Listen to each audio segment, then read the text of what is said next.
The wolf was dying when she arrived. I heard her before I saw her.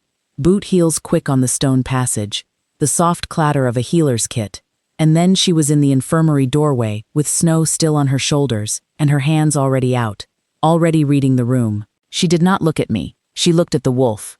He was one of mine. Corin, 8 years old, gray at the muzzle, my best border scout.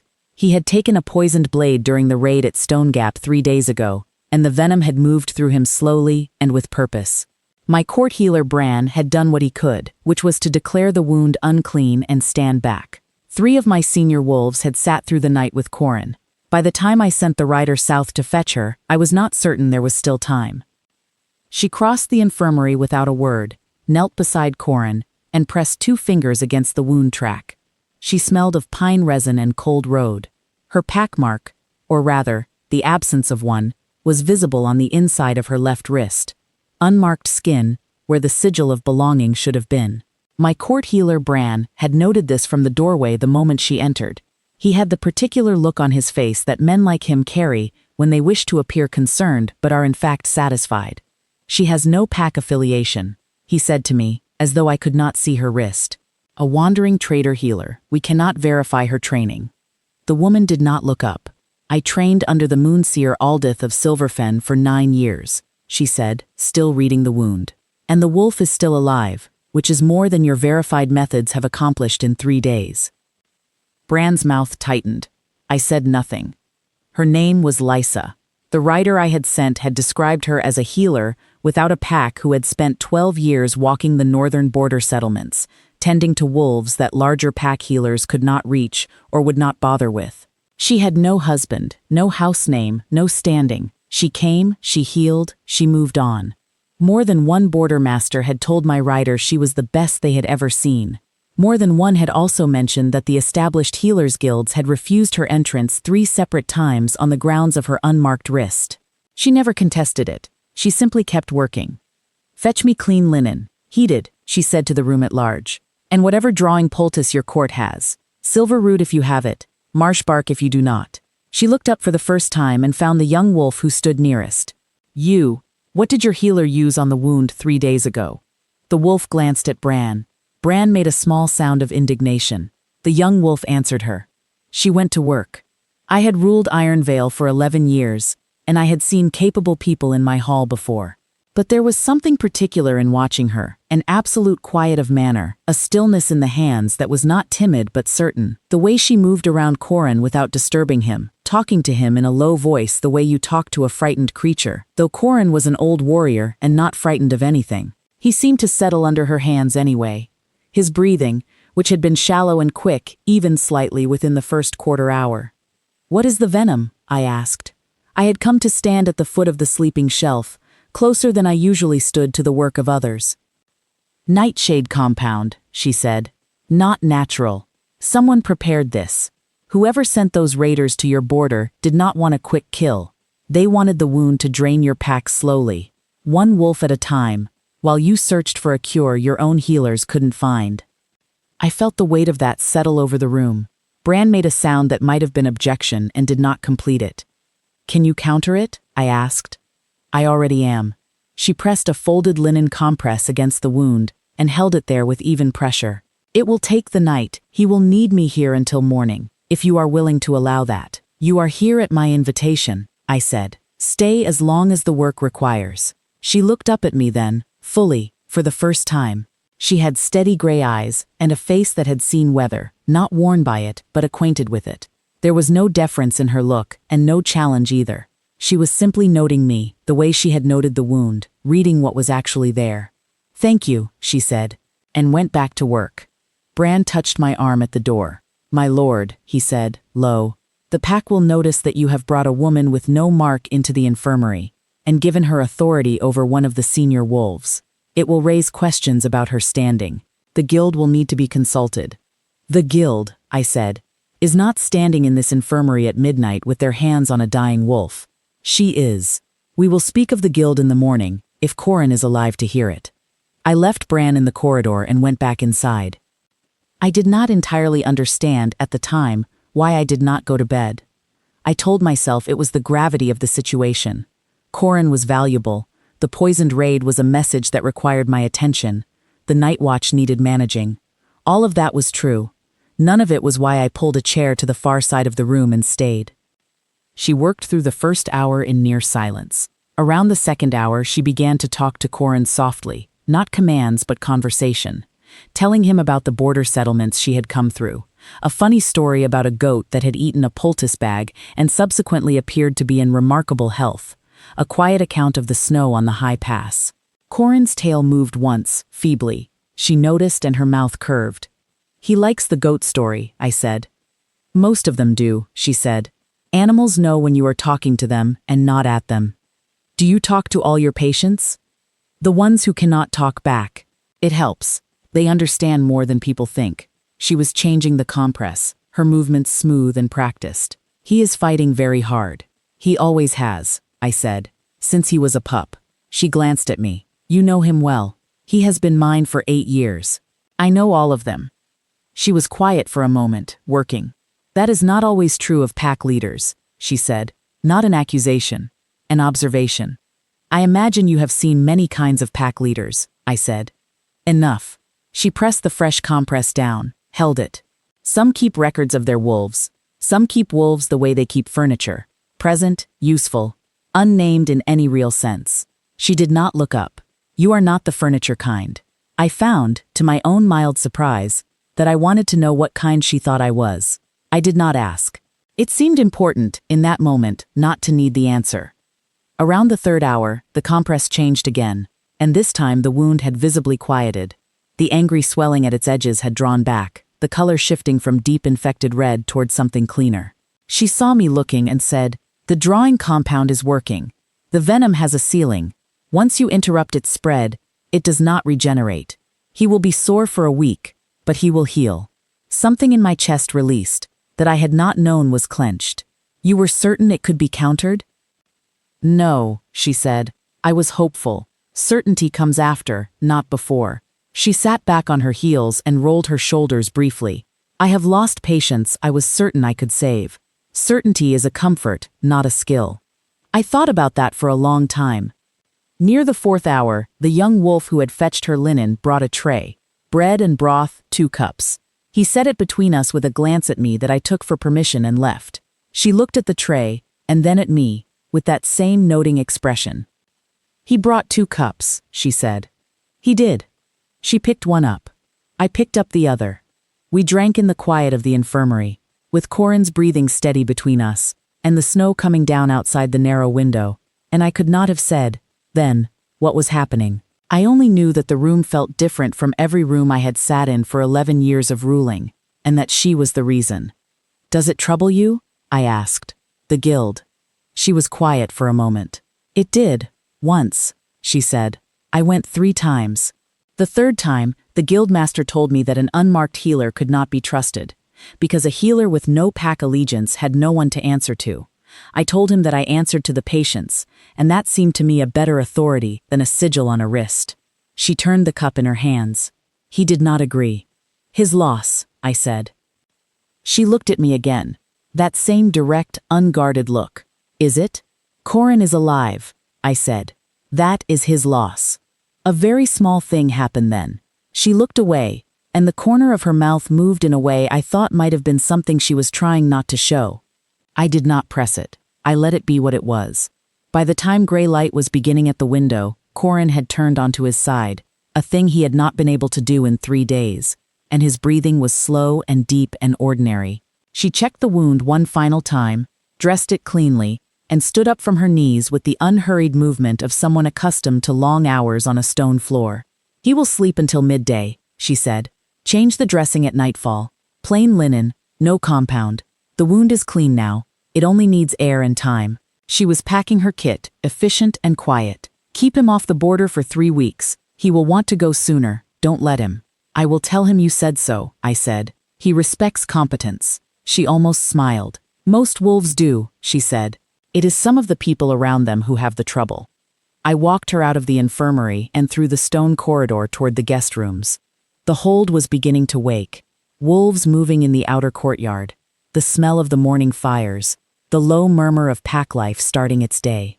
She walked beside me, without the small, careful performance that visitors to Ironvale usually put on, the measured steps and the watching glances, the awareness of being seen near the Alpha King. She simply walked, thinking her own thoughts. At the door of the guest room I had ordered kept ready, she stopped and turned to face me. The gray morning light was coming through the corridor window, and she looked as she had all night, clear-eyed and steady, marked by the work but not diminished by it. "I will stay through today," she said. "To be certain the wound holds. I can be on the road again by tomorrow." "Stay longer," I said. And then, because that was not enough and I was not, for once, willing to leave things insufficient. "I have 43 wolves in this pack, and Bran's methods have been adequate for ordinary wounds. But the border raids are not ordinary, and I do not think they will stop. I want someone here who can meet what is actually coming, not what the guild expects. Stay.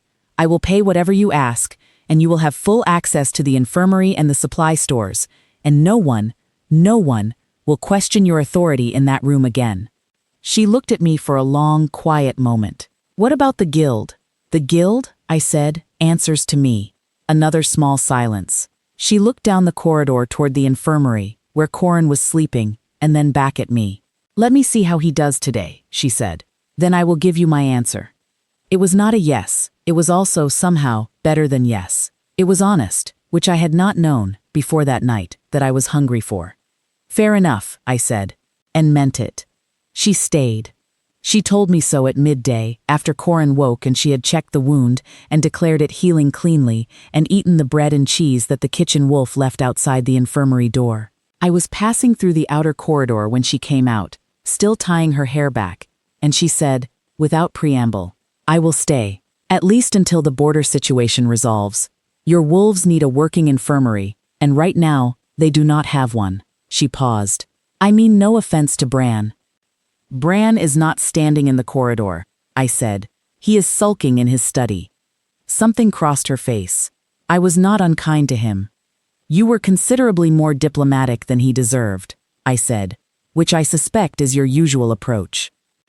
She considered this. "Conflict is expensive," she said, "especially in a place where you have to keep working after it. Is that a principle you developed, or did someone teach you?" 12 years on the Northern Road," she said. "You learn to be useful before you are right. In that order, people will forgive a great deal in someone useful." I thought about this for longer than the conversation required. The 3 days that followed were the quietest Ironvale had known since the first raid. She organized the infirmary supply stores, discovered 3 outdated compounds that Bran had been applying to inflammatory wounds that were, as she put it to me with characteristic evenness, not wrong, exactly, but 6 years behind the current understanding, and quietly replaced them. She mapped the wolves' known injury histories in a bound ledger she found in the storeroom and began annotating it in small, clear script. When the supply master asked her what she was doing, she told him she was building a reference so that any healer who came after her could begin already knowing the pack, not from the beginning. It struck me, when he told me this, with more force than it should have. She was building something that would last past her own tenure. She was not assuming she would be here forever. She was being useful in the way of a person who builds the road, not the cart.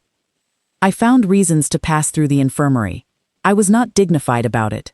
I told myself I was checking on Corin's recovery, which was genuine, and on the supply inventory, which was pretextual, and on the general welfare of the medical operation, which was a thing I had not checked on personally in 11 years of leadership, and which Bran had certainly noticed the sudden change in. I did not care what Bran noticed. She was with the pack for 3 days before the second raid came. 3 days in which I watched, without permitting myself to watch too openly, as she learned the wolves of Ironvale one by one, their names, their histories, their old injuries and their current complaints, the ones who were stoic and hid pain, and the ones who dramatized freely. She learned them with the same directness she had brought to Corin's wound. No performance, no managed distance, simply attention. The pack, for its part, responded in the way pack animals always respond to genuine attention, completely and without reserve. By the second day, the younger wolves were finding reasons to pass by the infirmary. By the third, 2 of the pups had discovered that the infirmary had a lower window ledge that was exactly the right height for sitting on while watching a healer work, and they were making full use of this discovery. She did not send them away. Bran found me in my study on the second afternoon and laid out his concerns at careful length. She had no formal standing. She had prescribed remedies that differed from guild-approved protocols. He lowered his voice at this, as though the offense required hushing, told one of the senior wolves that his recurring shoulder injury was the result of a technique flaw, not a curse, and had then demonstrated the correct form for 3/4 of an hour in the courtyard until the wolf was moving without pain for the first time in 2 years. She has been here 2 days, Bran said, and they already follow her as though she were their own. Yes, I said. I noticed. He waited for more. I gave him none. On the third night, the second raid came. It came fast and hard, and from the northeast, which was the direction we had least expected. I had a dozen wolves on the wall when the attack broke, and I was out of the keep and into the fight before the alarm bells had finished ringing. We drove them back, we outnumbered them, and we held the walls, but not before one of the attackers, a big scarred wolf with iron studs on his bracers, put an arrow through the crowd and into Lysa. She had come out when the bells rang. I did not know this until I heard someone shout her name. I turned.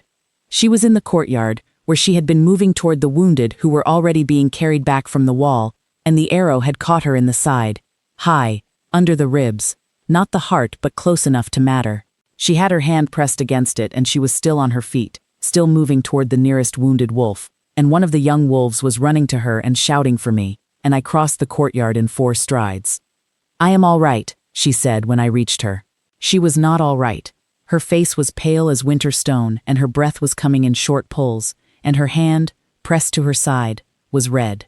You are not, I said. I took her weight before her legs made the decision for her. She was lighter than I expected, or I was stronger than I remembered. Either way, I had her in my arms without thinking about it, without the moment of calculation I apply to every decision in my life. There was no calculation in it. There was only the fact that she was hurt and I was there, and the arrow needed to come out, and she needed to be somewhere warm and still. I carried her inside. She protested. Quietly, the whole way. She was calm even in protest. No hysteria, no dramatics. The same level tone she had used to argue with Bran on the first night. The wounded wolves need someone. Corin is not ready to be moved. He cannot serve as point. She stopped, breathed carefully. Let me sit up and I can direct the others from. You cannot direct anything with an arrow in your side, I said.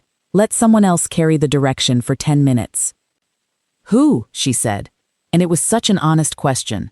Not self-important, simply accurate, that I almost laughed. Me, I said. I am capable of giving 10 minutes of medical direction. Do you know what a nightshade compound looks like on a wound? I know what a Lysa-trained wound looks like, I said, which is the thing I will be checking for. A pause. She was quiet for a moment, perhaps from pain, perhaps from something else. That is a strange thing to say, she said. It is the truth, I said, and carried her the rest of the way. I laid her on the wide stone shelf in the inner room, not the infirmary, which would be needed for the others, but the smaller still room off it, where she had been preparing compounds, the room that smelled of pine resin and moss and the particular clean smell that I had already come to associate, in 3 days, with her. I did not examine how thoroughly I had already learned her smell. I focused on the arrow. Tell me what to do, I said. She looked at me. Her face was still pale, her breathing still careful, but her eyes were steady. It needs to come out clean, she said. No twisting. Straight pull, and then pressure, and then, she stopped, breathed. There is a green stoppered bottle on the second shelf. Cold moss tincture. That goes on the wound after. I see it, I said. I had already crossed to the shelf. I set the bottle where I could reach it. Have you done this before? She said. I have had it done to me, I said. I know the motion. She considered this. Then do it, she said. Quickly is better than slowly. I did it quickly. She made no sound, which was an act of will I recognized and respected. I had the arrow clean in one motion, and the pressure on immediately, and she lay with her eyes shut and her jaw set and breathed through it. I held the compress and counted to 20, and then lifted and looked, and the wound was clean. No poison color, no corruption, nothing like what had been in Corin's wound. A clean puncture, bleeding freely and cleanly, the way wounds do when they have not been treated with anything foul. I felt something unknot behind my ribs. Clean, I said. No compound on it. Good, she said, without opening her eyes.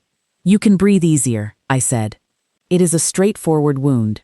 I know, she said. I felt it. She opened her eyes and looked at the ceiling. I have had worse. The words hit me somewhere I had not expected.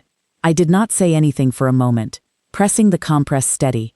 The room was quiet except for the distant sounds of the courtyard being cleared, and the wounded being sorted, and the night wind coming through the narrow window. She was alive. The wound was clean. I was aware of these facts with an intensity that was disproportionate and that I did not attempt to explain to myself. Not then. I reached for the cold moss tincture, unstoppered it, applied it carefully as I had ever done anything in my life, and she closed her eyes again, and the tight line of her mouth softened slightly, the way it does when pain steps back. When I lifted my hands from the dressed wound, something happened that I do not have clean language for, even now. The warmth came first. It started in my palms, not the warmth of exertion or of the compress, but something older, something that lived further down in me than body heat. I had felt it, dimly, in flashes, 3 or 4 times in my life, when I had laid my hand on a dying wolf's head and felt something pass between us, when I had touched a healer's work once and known, without being told, what was wrong beneath the bandage. I had never spoken of it. It was not a thing I had language for, and it was not a thing I had ever known how to use with any intention. It had simply lived in me, purposeless, like a key for a lock I had never found. The warmth moved from my palms into her side, into the wound. She went very still. I did not pull my hands back. I did not understand what was happening, but I knew, in the same way I had known things about her wound, that pulling back was wrong. So I held. The warmth moved through me and into her, and kept moving, gentle and unhurried, and under my hands I felt the wound shift. Not close, not vanish, not miraculously seal, but quiet. The bleeding slowed past what pressure alone could account for. The skin around the wound, which had been tight and slightly swollen, released. She opened her eyes and looked at me. "What are you doing?" she said, very quietly. "I do not entirely know," I said. "I am sorry if—" "Do not stop," she said. So I did not stop. I do not know how long it lasted. Long enough that the noise from the courtyard settled and the distant torches shifted and the room grew quieter still. Long enough that her breathing changed from short and careful to deep and even. Long enough that the mark on my wrist, the alpha mark of Iron Veil, silver on dark skin, began, very slowly, to do something it had never done in 11 years. It began to glow. Not blazing, not dramatic.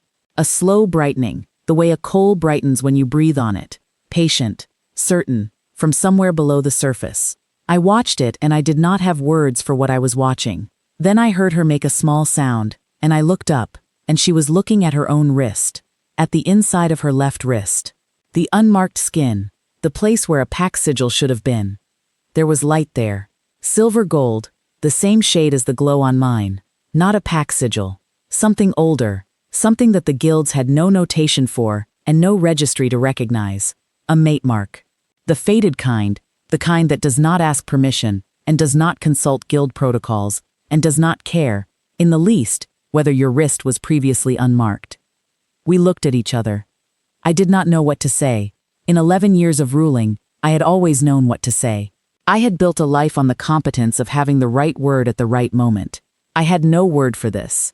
I only had what was in my chest, something large and warm and certain, like standing in winter sun in a sheltered corner after a long time in cold shadow, and knowing the cold is behind you now.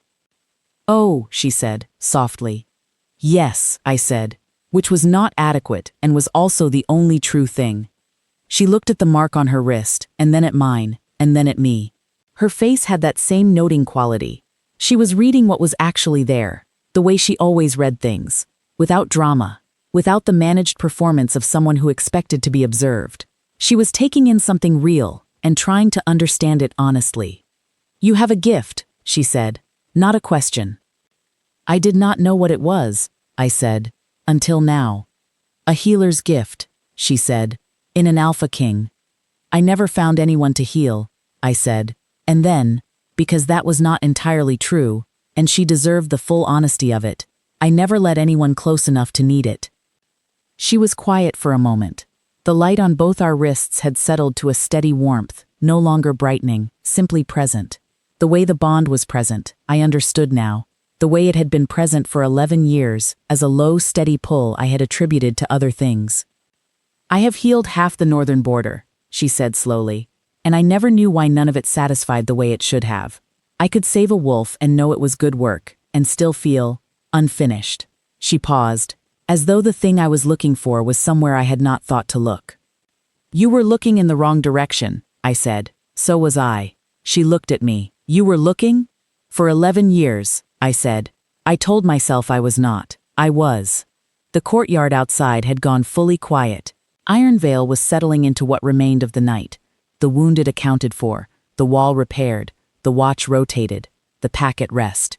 From the infirmary next door came the low sound of Corin shifting in his sleep, alive and healing. Through the window, the sky was the deep blue-black of the last hours before dawn. She sat up slowly, carefully, testing the wound. I made a motion to help, and she waved it off. Not ungraciously, simply the reflex of someone who had spent 12 years managing alone. Then she stopped and looked at her own hand, the wrist with the mark, and she looked at me, and she said, "I do not do things because a mark tells me to." "I know," I said. "I would not want you to. I make my own choices." "Yes," I said. "That is the thing about you that the guild found troubling and that I find," I looked for the word, "necessary, in my hall, in my life." I looked at the mark and then at her. "I am not asking you to follow a mark. I am asking you, Lysa, the healer, the woman who talked to a dying wolf about a goat for 2 hours and kept him alive by morning, to consider staying. Not because the bond demands it. Because I do. Because this pack needs you, and because I stopped. Because I have been in a room with you for 3 nights and I would like there to be a great many more." The corner of her mouth moved. Not quite a smile, but closer than the almost smiles she had given me before. Something was softening at the edges of her careful self-possession. Not breaking, not dissolving, but choosing to open. The way a door opens when the person inside decides, without drama, to let someone in. "The guild will have opinions," she said. "The guild," I said, "is going to have a very difficult conversation with me about the difference between a sigil that is assigned and a mark that is earned." She looked at me for a long moment. Her eyes were steady and grave, and, underneath that, warm in a way that I thought she had been careful, for a long time, not to let show. "Corin will need his dressing changed at nightfall," she said. "Yes," I said. "And you have a pack of 43 wolves who are going to need someone qualified to treat whatever the next raid brings." "I do," I said. "And you have a court healer who is going to be very difficult about my presence in his infirmary. He is going to be redirected to administrative duties," I said, "and the infirmary is going to be yours." Another pause. She looked down at her wrist. The mark was warm and steady and unmistakably present, and she regarded it with the same clear honesty with which she regarded everything. "Then I will stay," she said. "Not because the mark tells me to." "I know," I said. "Because the work is needed," she said. "And because—" She stopped, and for once the directness faltered, just briefly, and she looked away and then back. "Because I was also looking," she said. "For 11 years, along every northern road, I did not know what I was looking for. And now," I said. She looked at me with those steady gray eyes. "And now I am in the right room," she said. The courtyard was quiet. The wolves of Ironvale slept. Corin breathed easily in the next room, healed and whole. On both our wrists, the mark glowed its patient silver gold in the dark. I did not reach for her hand. She reached for mine. She had always been the one who reached first, I would learn. Toward the work, toward the patient, toward the thing that needed doing, without waiting to be given permission. It was the quality that had made the guild uneasy and the border wolves devoted, and Corin's breathing ease in the dark. It was the quality that had carried her, alone and unmarked, along 12 years of northern roads to the door of the one place that turned out to be hers. Her hand was warm in mine, and the mark was warm on both our wrists, and I thought, for 11 years I had held the key and not found the lock, and she had been walking toward me the whole time, along every northern road, with her healer's kit and her pine resin smell, and her gray eyes, and her absolute, unperformative willingness to reach for whatever needed reaching. I thought also that I was going to have a very satisfying conversation with the guild, but that was a thought for the morning. For now there was only the room, and the quiet, and the marks that had found each other, across 12 years, and 43 wolves, and every cold northern road she had ever walked alone. She did not walk any of them alone after that.